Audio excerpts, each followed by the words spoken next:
I would lube that up. Like real lube.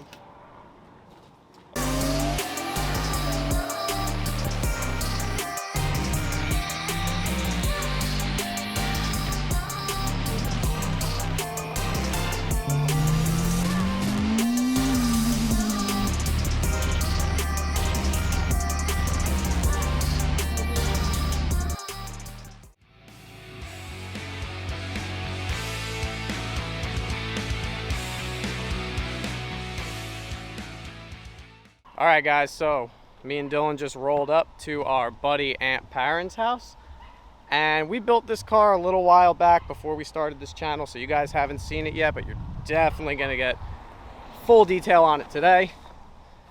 It is a red E36 M3. He built it as a drift car, and he took it to the track, I'd say about 2 weeks ago, and didn't fare very well.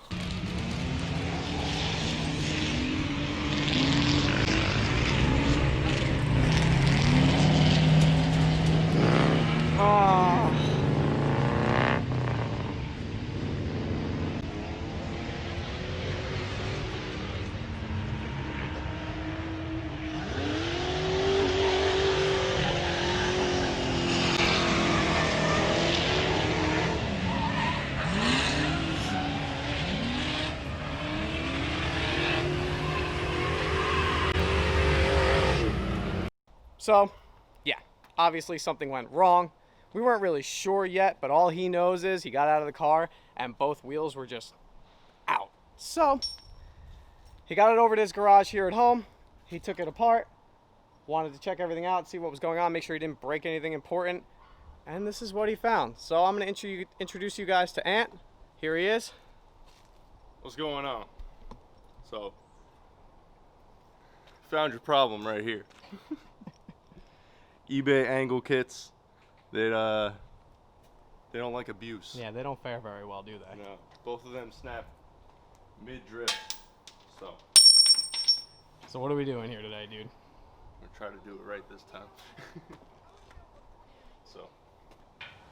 All right, so the first step, jack up your car. So after you get that done, you mangle the lower control arms out. You just have to beat the piss out of them out. All right, so after that's done, we got the ball joint press that I rented from Advanced Auto Parts. Gonna have to press these out to fit the new bushings for the lower control arm. The outer tie rod, this is actually the driver's side. Adjustable. Put the bracket in. It's gonna push it way out. So I gotta adjust my camber plates. Gotta push those all the way out. This is gonna be the difficult part. Lining up the rear lollipop adjustable bushings. Where exactly we're gonna put them with the length, because they are adjustable. So I gotta figure out the measurements on that. Yeah, that's it. All 3 runs I got in. 3 runs and the wheels fell off. I mean, we got a couple good practice runs in Mexico.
Good.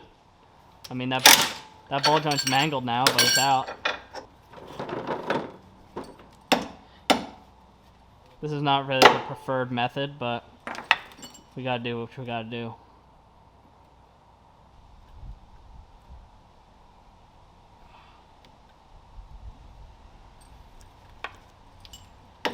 Somebody's like cringing right now. 100 people.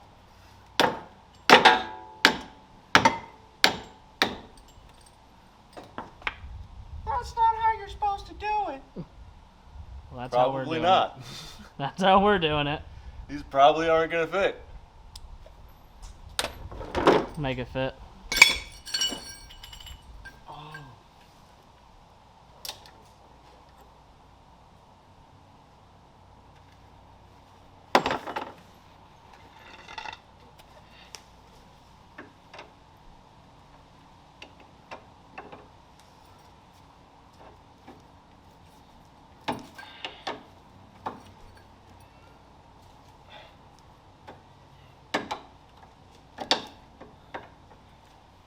Someone's like, those ball joints aren't removable. They're probably not.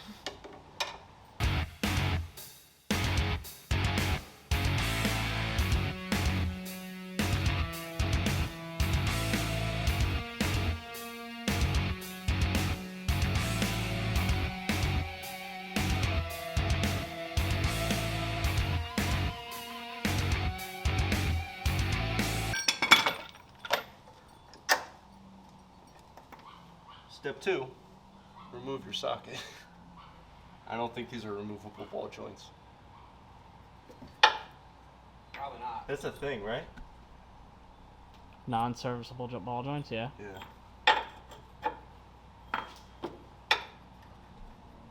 Nothing fits. Where's my sawzall? Alright, this is gonna take a while. We'll just cut to the time lapse and get back to you when we're ready to install the kit.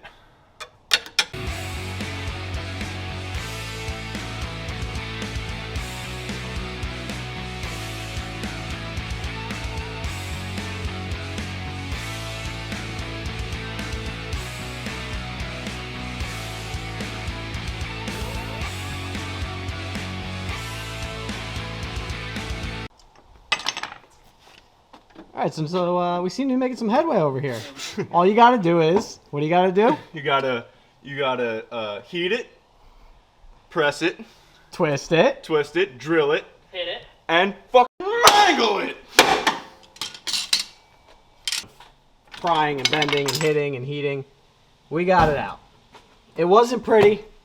Wait, we gotta stop saying guys. Why? That's sexist. Jesus. So, it's out. And in the middle of all of this, where'd it go? Hey, Where did it go?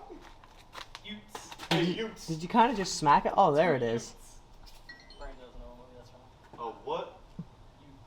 And in this process, we found a nice, better way online to do this. So with this side, that's probably what we're going to end up doing. Alright, so we finally got the ball joints out after some serious mangle action. So, next step is going to be start mocking up how this is going to fit. I think it goes like this. It's labeled on here, left, and the other one says right, obviously. Really, really nice job of this machine work on this aluminum. Real nice. So, it's going to fit right in here like this. This other washer goes on the bottom. Probably gonna have to move the remove the strut tower or the strut, and then this goes onto the tie rod. And so this is the bushing that gets pressed into here. I'm gonna have to use the press again, get that nice and snug, and yeah, let's work on it.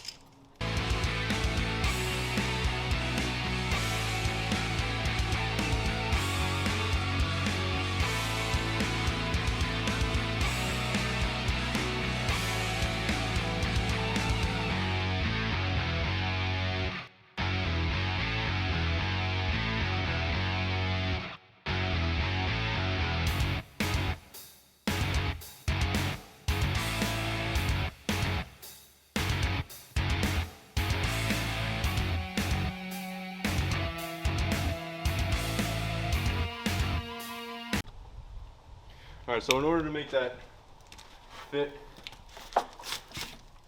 down there, we got to loosen up the camber plates so we can bring it over and the stud will line up with the lower control arm.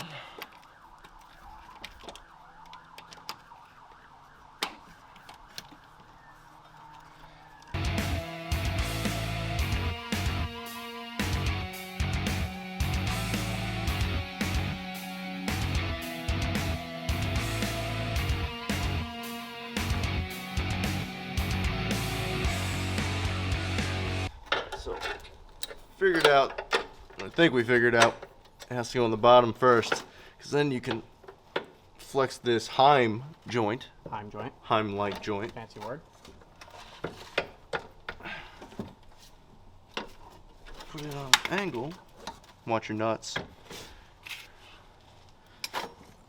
Put it through the that.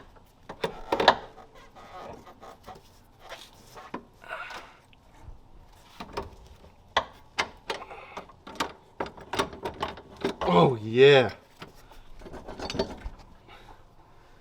Just like that.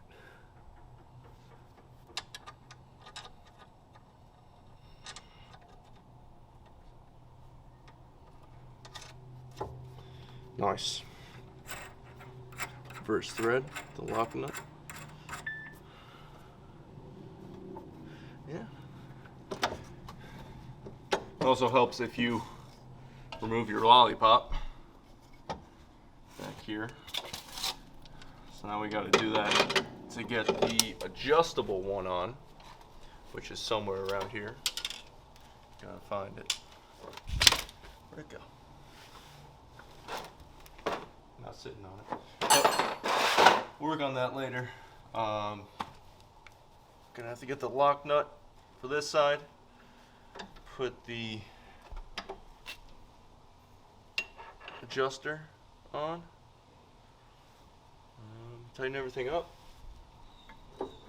That should be it for this side.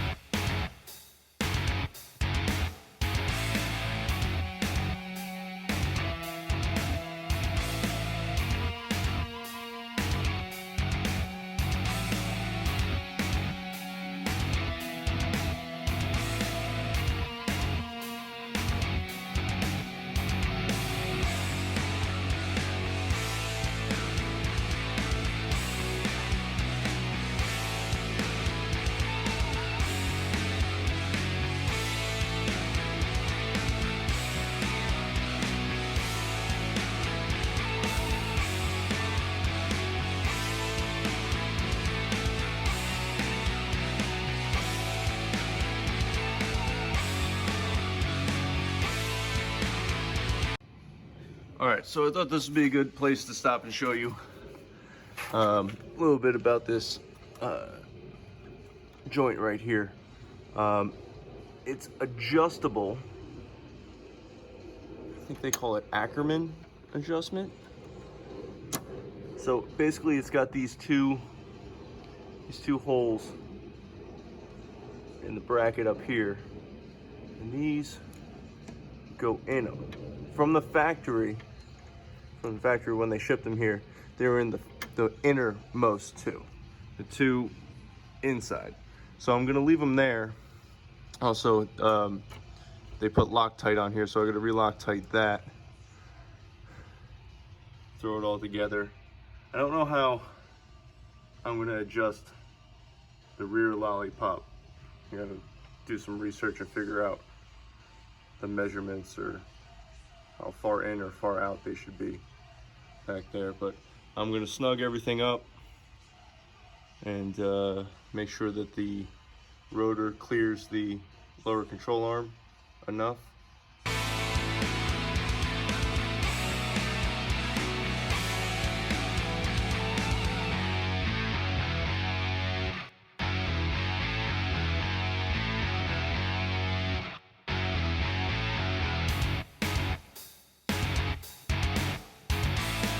So basically, the way this thing goes in, there's 2 washers here. One goes in between the bracket and the knuckle. One goes on top on the bolt, underneath the bolt.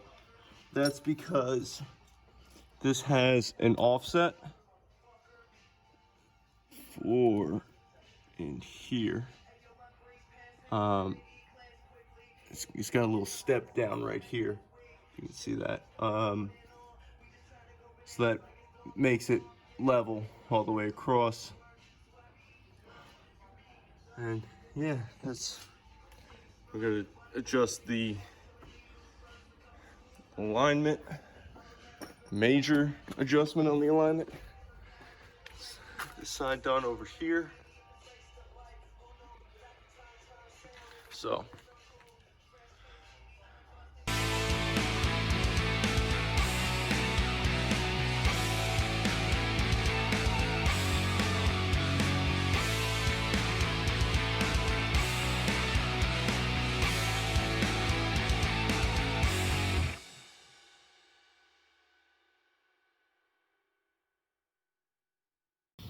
All right, so first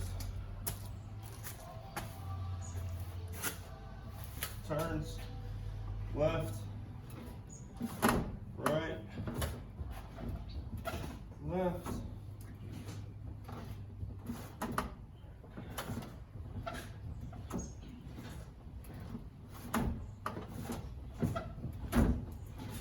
All right, so it's been a couple days now. We forgot to film an outro for the videos, but we're gonna end it there, and we're gonna work on the fender flares next.